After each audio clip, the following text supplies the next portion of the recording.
Está usted viendo Pura Política. Este febrero los ecuatorianos irán a las urnas a elegir al sustituto del presidente Rafael Correa. Hay varios precandidatos. Lenín Moreno fue vicepresidente con Correa y el aspirante de la continuidad, liderando la agrupación Alianza País. Guillermo Lasso fue ministro de Economía antes de la presidencia de Correa. Es ex banquero y fundador del movimiento Creo.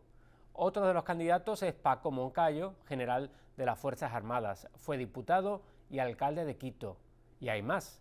Con nosotros el ex fiscal general del Estado, Washington Pesantes, que es uno de los precandidatos a la presidencia de Ecuador por la agrupación Unión Ecuatoriana. Muchas gracias por acompañarnos aquí en Pura Política. Gracias por la invitación al programa y un placer de saludar desde aquí a todos quienes escuchan este programa tan importante, quienes ven, especialmente la comunidad de mi país.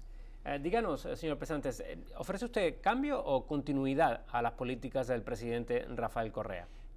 Importante pregunta. Nosotros creemos, estamos convencidos por la situación que está viviendo el país, que es necesario, imprescindible, un cambio radical, un cambio de 180 grados. Hay que darle un vuelco a la política económica, a la política social del país. De manera que por eso hemos propuesto nuestra candidatura.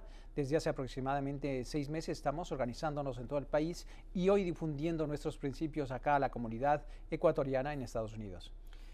Los ecuatorianos en el exterior siempre preguntan, muchos de ellos dicen que se sienten olvidados por su gobierno. ¿Qué puede ofrecerle usted a todos esos ecuatorianos que tuvieron que salir del país y que viven aquí, por ejemplo, en la ciudad de Nueva York o en zonas aledañas? Tenemos cerca de 2 millones de personas en Estados Unidos, cerca de 3 millones entre Estados Unidos y Europa, básicamente.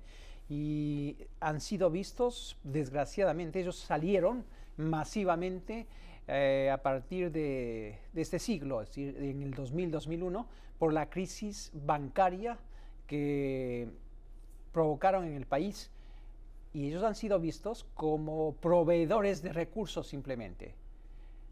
Es hora de que el país regrese sus ojos y sea recíprocos con los ecuatorianos que se mantienen trabajando. Hay una pequeña cantidad que ha regresado, engañado mucho por las posibilidades, entre comillas, que se les ha manifestado de reinsertarse al país. Lo han hecho convencidos de aquello, pero han sido muy poco efectivos, muy poco recíprocos, vuelvo a lo mismo, con los ecuatorianos. Por eso estamos aquí, para escuchar, para hablar con ellos, para saber en esencia en qué ha fallado este gobierno y en base al diálogo que mantenemos, proponer soluciones que requieren los ecuatorianos que aspiran a regresar al país. El gran favorito a la presidencia en febrero es Lenín Moreno, que es ex vicepresidente del movimiento Alianza País.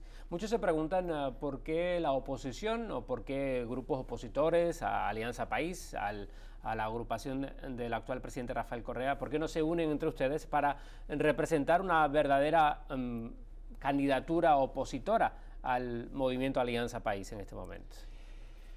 El gran favorito de las encuestas no necesariamente ha de ser el gran favorito de las urnas. En todo caso, no vamos a subestimar que el candidato del continuismo de estos 118 años de gobierno tiene posibilidades. Evidentemente, si tienen un aparato burocrático, si tienen los medios de comunicación, no olvidemos que este gobierno incautó bienes a banqueros que cerraron los bancos y perjudicaron al país indiscutiblemente, pero esos bienes no se los ha vendido, se incautó para vender y están al servicio del gobierno, en este caso el gobierno de la Revolución Ciudadana. Utilizan mucho estos medios para promocionar su candidatura. Además, el gobierno adoptó una política de entrega de bonos, en definitiva unas dádivas a gran cantidad de ecuatorianos. Estamos hablando de aproximadamente 700.000 ecuatorianos que reciben una erogación mensual del Estado, una especie de paternalismo que implementó este gobierno, un neopopulismo, de manera que ellos son una base electoral que no hay cómo desestimar. Es indiscutible que es uno de los candidatos fuertes a derrotar. ¿Por qué no unirse a la oposición? Porque nosotros sí creemos que es importante presentarle al país una alternativa distinta.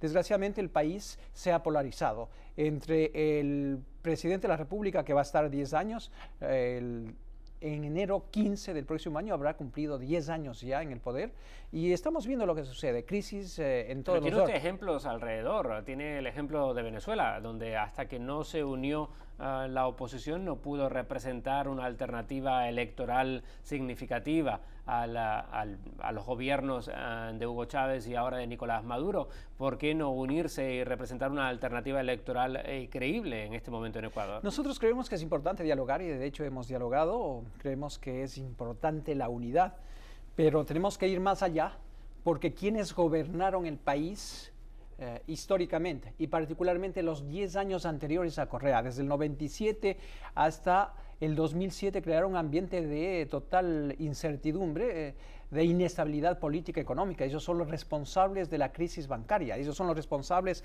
de la toma de la justicia. Por eso, por haber creado las condiciones políticas, sociales para que venga un redentor, entre comillas, que es Correa con un discurso contestatario, es que tenemos este régimen. De manera que nosotros vemos corresponsabilidad en la crisis que vive el Ecuador, innegable, corresponsabilidad entre los de antes y los de ahora. En términos ecuatorianos, la partidocracia, los partidos, y este partido único al estilo socialista, y usted está hablando de ejemplos, de malos ejemplos, diría yo. Por manera que sí, siendo partícipes en que debemos terminar con el continuismo, tampoco creemos que podemos regresar al pasado, a lo que hicieron nosotros, porque los otros, la llamada partidocracia, la hegemonía de los partidos políticos, hizo que se reparta la justicia, cosa inédita en un país democrático. Críticos del presidente Rafael Correa opinan que quizá usted dejó de ser fiscal general del Estado porque el presidente Correa no supo entender la división de poderes. ¿Cuál es su idea de la división de poderes si usted llega a la presidencia de la República? Total y absolutamente independiente cada uno de los poderes. Así es como funciona la democracia, así es como funciona un gobierno republicano. La monarquía es concentración del poder, pero paradójicamente un gobierno que se proclama socialista o revolucionario ha vuelto a la etapa anterior a la República. El presidente de la República, a través de su grupo, de su buró, mire usted hasta el nombre, adoptaron del sistema socialista. Ese buró controla el poder ejecutivo, legislativo, judicial, el poder electoral, en donde todos sus miembros directivos son parte de Alianza País, el gobierno, y formaron un quinto poder al estilo venezolano. Y yo, por mi formación como demócrata y como jurista, como hombre de derecho, no puedo aceptar una concentración total del poder en donde no existe ninguna fiscalización y da margen a la corrupción, no se respeta el derecho de las minorías. Yo fui fiscal y en mi calidad de fiscal entendí perfectamente que la Fiscalía es un órgano independiente de todas las funciones, si no, no puede ejercer su derecho a la persecución penal, a la seguridad ciudadana. Yo enjuicié a ministros de este régimen, a 3 ministros siquiera. Seguí casos importantísimos. Uno de ellos es emblemático. Yo seguí un juicio a la compañía Petrobras, porque Petrobras sacó sacó 100 millones de barriles, que es mucho dinero, de barriles de petróleo en un campo en el oriente ecuatoriano, de manera subrepticia. Yo seguí un juicio por peculado, pero eso causó incomodidad en el gobierno, alineado con sus coidearios como Lula. Entonces, fueron una de las causas para que yo me retire de la Fiscalía, a donde accedí después de 8 años de carrera. Yo no fui un funcionario político, yo gané un concurso de méritos para ocupar la Fiscalía, a la que ingresé en el 99, 8 años antes de que llegue el presidente Correa. De manera que yo entiendo perfecta su pregunta y hago mía la respuesta, que lo harán la mayoría de ecuatorianos y de ciudadanos en el mundo. Tiene que haber total autonomía, independencia de los poderes del Estado. No hegemonía de uno de ellos, del Ejecutivo, sino coordinación entre los poderes, que es distinto. Si llega usted a la presidencia, ¿cambiará, no tocará o derogará la ley de comunicación? Yo prefiero que no exista una ley que sea una mordaza para los comunicadores sociales y para la opinión pública en general. Es preferible que no haya ley y que la limitación sea el respeto al buen nombre que tenemos las personas y no un censor. Existe una especie de tribunal de inquisición en el Ecuador, desde donde se dice qué deben publicar y qué no.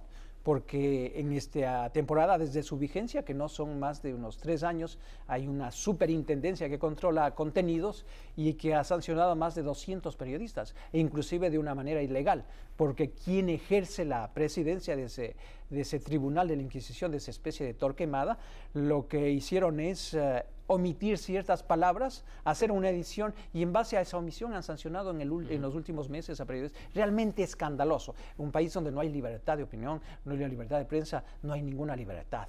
Para terminar, señor Pesantes, Julian Assange, fundador de Wikileaks, continúa viviendo en la embajada ecuatoriana en Londres, ya que no quiere salir porque tiene miedo a que termine en Suecia y que Suecia pueda quizá extraditarlo a Estados Unidos por diferentes casos que quieren establecer o que quieren entablar en contra de él. ¿Debería el gobierno ecuatoriano sacar o obligar a que salga de la embajada ecuatoriana Julian Assange?